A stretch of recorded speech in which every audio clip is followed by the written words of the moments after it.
Hi friends, இன்றைக்கி நம்ம dry fruits and நட்ஸை வச்சுட்டு ஒரு ஸ்மூத்தி தான் பார்க்க போகிறோம். ரொம்ப ஹெல்த்தியாக இருக்கும். ஸோ அதுக்கு ஃபஸ்ட்டு ஒரு பாத்திரத்தில் 5 பேரிச்சம்பழம் எடுத்துக்கலாம். அப்புறம் ஒரு 8 முந்திரி பருப்பு, கொஞ்சமாக அத்திப்பழம்,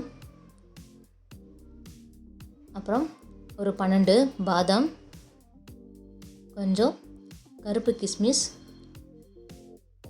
கொஞ்சமாக வால்நட், அப்புறம் ஒரு 6-7 பிஸ்தா எல்லாத்தையும் சேர்த்துட்டு நல்லா ஒரு நார்மல் வாட்டர் வச்சு நல்லா வாஷ் பண்ணி எடுத்துக்கலாம்.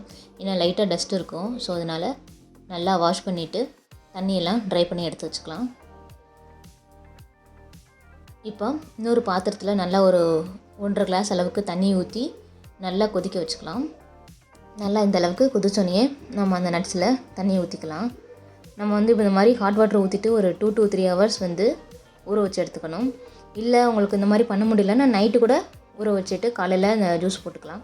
இப்போ நல்லா ஒரு 3 ஹவர்ஸ் ஆயிடுச்சு, நல்லா ஊறிடுச்சு. இப்போ இந்த பாதாமில் இருக்கிற ஸ்கின்னை மட்டும் ரிமூவ் பண்ணிக்கலாம். அதே மாதிரி டேட்ஸில் இருக்கிற அந்த சீடை எடுத்துக்கலாம்.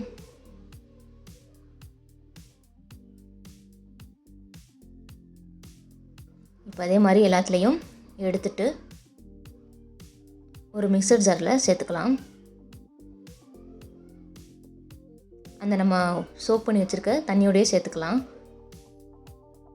சேர்த்துட்டு நான் ஒரு செவ்வாழைப்பழம் எடுத்திருக்கேன், அதையும் இதை ஆட் பண்ணிக்கலாம். ஆட் பண்ணி நல்லா பிளெண்ட் பண்ணி எடுத்துக்கலாம். நீங்கள் உங்களுக்கு எந்த வாழைப்பழம் பிடிக்குமோ அதை யூஸ் பண்ணிக்கலாம்.